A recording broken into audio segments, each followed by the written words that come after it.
projeto. O seguinte projeto consiste em uma série de entrevistas realizadas com pessoas que fazem parte da comunidade LGBT e com pessoas de fora, e tem como objetivo principal apresentar suas diferentes visões sobre o tema direitos LGBT. Parte 1. Nessa primeira parte do vídeo serão apresentadas entrevistas realizadas com pessoas externas à comunidade, onde o intuito é medir o conhecimento geral sobre o tema.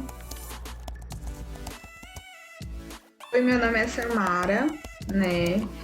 No momento eu curso psicologia, sou estudante de psicologia, estou nos períodos finais da minha graduação. Sou o Rui, eu sou estudante de mestrado na UF, no Programa de Desenvolvimento Meio Ambiente. Também, além do programa de mestrado, eu estudei medicina veterinária e também fiz um bacharelado em teologia, né? Outra área. O meu nome é Camila, eu tenho 19 anos, eu sou estudante de Direito, eu faço faculdade na FAESP e ESVAP e eu também estou no 4º período. Primeira pergunta: você sabe o que é o movimento? Que causas ele defende? É um movimento de revolução de direitos, né, de uma minoria que por muito tempo e até hoje, né, ela se encontra marginalizada dentro da nossa sociedade. Então, à medida que a gente vai discutindo mais sobre essas questões e trazendo força, né, tanto política como colocando essas pessoas dentro de posições de autonomia dentro da sociedade, de fala, isso fortalece ainda mais um senso de igualdade, de respeito ao próximo, né? Eu conheço sobre alguns itens que eu considero que são mais básicos, né? Eu tento ler um pouco sobre, conversar com pessoas, ouvi-las e tento compreender alguns termos, algumas pautas que eu acredito que são importantes. Para mim, o movimento LGBT é um movimento essencial e muito necessário, principalmente na nossa sociedade que ainda está num processo de transformação, né? E é algo essencial para muitas pessoas que não se identificam de alguma forma padrões que a sociedade impõe, tanto em questão de gênero como em questão de sexualidade. Então, o movimento LGBT, ele está aí para ser uma causa muito inclusiva e muito necessária, né? Segunda pergunta: você sabe o significado da sigla? Não, eu acho que é lésbicas, gays, trans, assexuados e lésbica, bissexual, né? Gays, homossexuais, e aí vai, né? Tem um a mais porque diz respeito às outras identidades de gênero. L, lésbica, G, gay, B, bissexual, T, transexual, Q, drag queen, né? Mas eu sei que tem o mais, que tem muita mais coisas, assexuado, pansexual, enfim. Terceira pergunta: você acha que as pessoas escolhem gostar de um certo grupo ou já nascem assim? Na verdade, eu não acredito que é 100% nenhum dos dois. Eu tendo a crer que a maioria das pessoas já nascem e eu creio que algumas pessoas, por contexto, ainda que seja a minoria ou casos raros, né? Essa é a minha perspectiva. Alguns casos, mas ainda que seja a minoria, são de pessoas que por situações durante a vida começam a se identificar como não heterossexuais, né? Independente de qual é. E a maioria eu acredito que é de nascença. Eu acho que as pessoas elas já nascem. Porque desde criança, quando a criança está formando a sua personalidade, formando a sua mentalidade, ela sabe exatamente o que ela quer. Apesar de ter uma influência, por exemplo, não importa de que criação ou qual influência em questão de família eu tô falando, essa pessoa tem. Ela sempre vai saber o que ela é, o que é melhor para ela. Quando a gente fala de identidade de gênero, né, a gente fala de um processo de desenvolvimento, né? E as pessoas, elas nascem com essa identidade, né, e vão desenvolvendo ao longo da sua vida e se reencontrando e encontrando dentro dos seus processos pessoais, individuais. Essa pessoa, ela nasce com essa identidade e ela acaba por se inserir dentro dessa comunidade. Quarta pergunta: qual é a importância do movimento?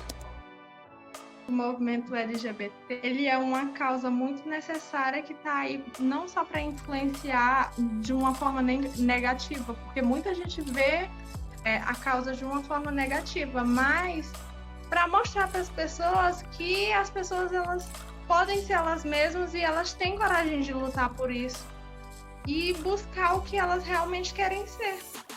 O que eu acho importante desse movimento é que ele reivindica essa igualdade, essa equidade entre os sujeitos, né?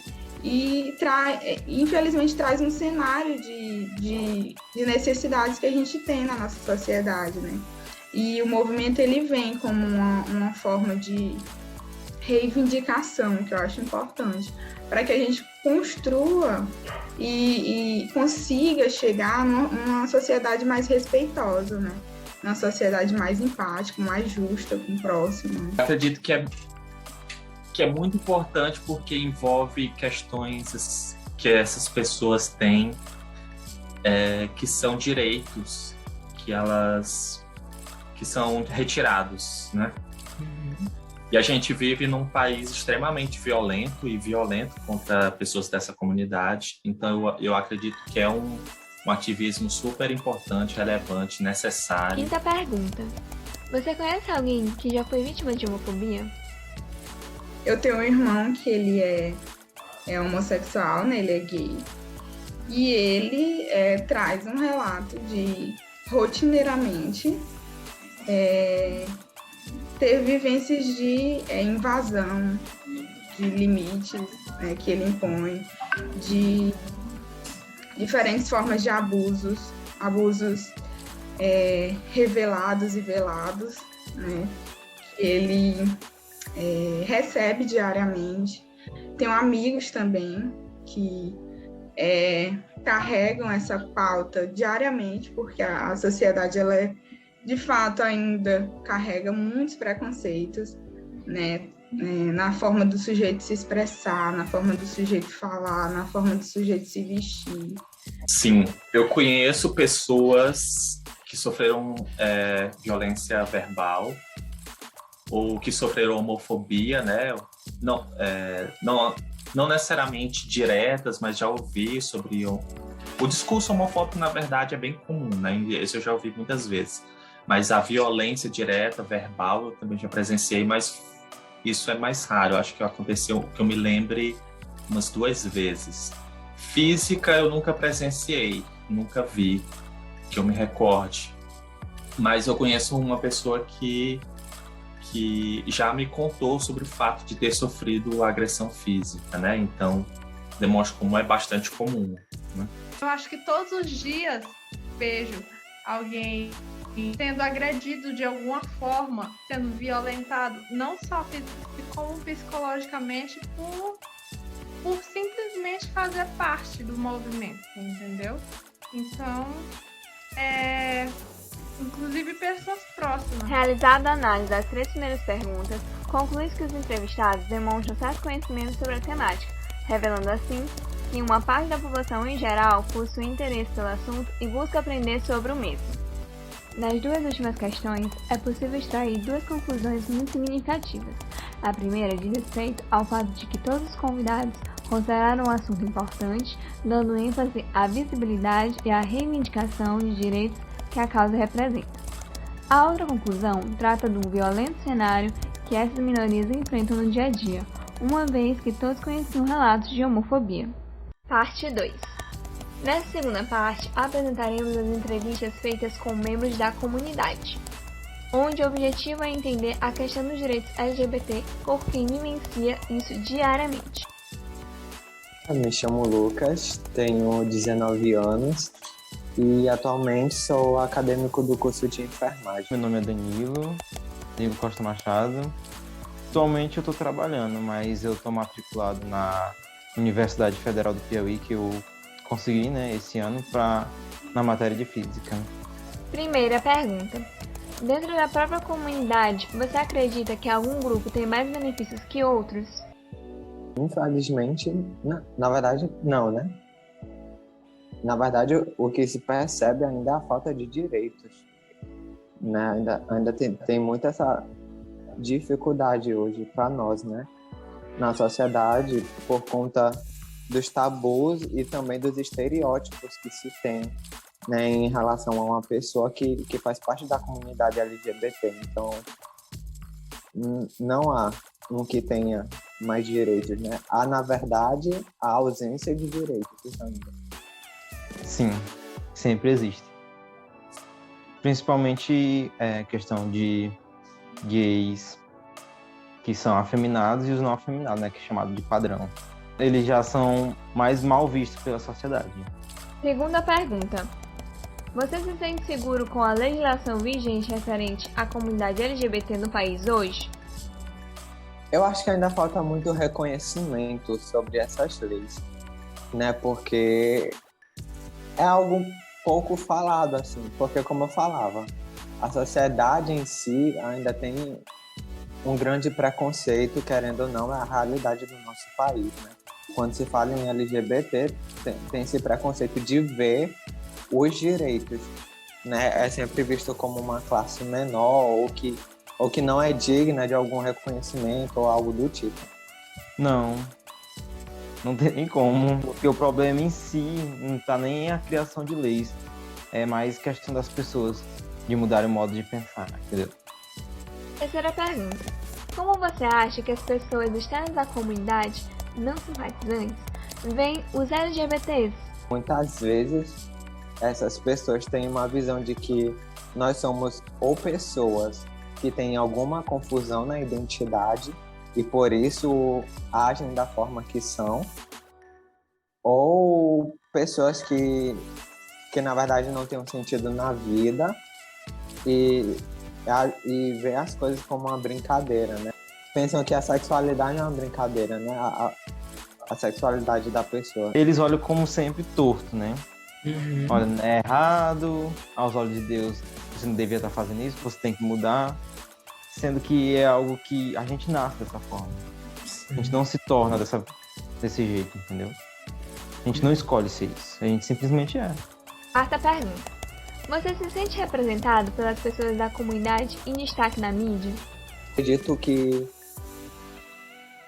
as pessoas, né, que fazem parte da comunidade e têm um destaque na mídia, na verdade, elas têm realizado uma grande mudança, querendo ou não, né? Trazendo uma maior visibilidade para a comunidade LGBT. Né? Então, a minha resposta é sim, me identifico muito sim. Certas pessoas até que a gente, tipo assim, nossa, essa pessoa lutou tanto para conseguir, para fazer isso, entendeu? Mas tem outros que não caem. Principalmente na mídia, né? Porque ali tá sendo visto por muitas pessoas. Então, obviamente, eles vão querer fazer outro papel para ser mais bem visto ainda. Quinta pergunta. Você tem algum ícone especial que te inspira? Pablo Vittar, né? Inclusive tem algumas entrevistas dela, né? Que são muito, que falam muito claramente sobre isso, né? Sobre a discriminação com o público LGBTQIA+. Tem a Botapó, né? Que é aqui do Maranhão. Ludmilla também, Anitta. Acredito que sejam esses. Eu queria ter, né? Mas as pessoas assim, que eu mais gosto é a questão do posicionamento, né? Do Pablo Vittar. Sexta pergunta. Quão importante você acha que é essa representação? Se destaca muito pelo alcance que eles têm, né? Porque geralmente as pessoas que fazem parte da comunidade LGBT são mal vistas na sociedade, são excluídas. Então, a partir do momento que essas pessoas têm um destaque a partir da profissão que exercem, isso facilita muito, né? A conquista de direito, o reconhecimento de direitos, né, para nós. Então, acredito que seja isso. A questão da sinceridade. Porque na frente das câmeras mostra uma coisa, aí na internet, né, principalmente destila ódio, até as pessoas que são gays padrões, que o pessoal chama, eles repugnam pessoas que são afeminadas, entendeu? Na segunda parte, os convidados começam apresentando suas visões sobre a igualdade dentro da comunidade LGBT, onde as divergências de opiniões mostraram que pode existir uma exclusão de alguns grupos mesmo dentro da comunidade. Na segunda questão, os entrevistados concordaram que a existência de leis para a proteção dos LGBTs não é a solução em si, sendo necessário que haja também uma fiscalização, maior visibilidade sobre essas leis e uma mudança na forma de pensar da sociedade. Por fim, as respostas das últimas perguntas revelaram que a situação dos membros da comunidade torna-se desfavorável, ao passo que conscientemente são alvos de violência física, verbal e psicológica. Consequentemente, esse cenário evidencia a importância da representação da comunidade LGBT na mídia, que foi citada pelos convidados, pois conclui-se que, por meio dessa, os membros se sintam incluídos na sociedade e tenham mais voz para reivindicar direitos e respeito.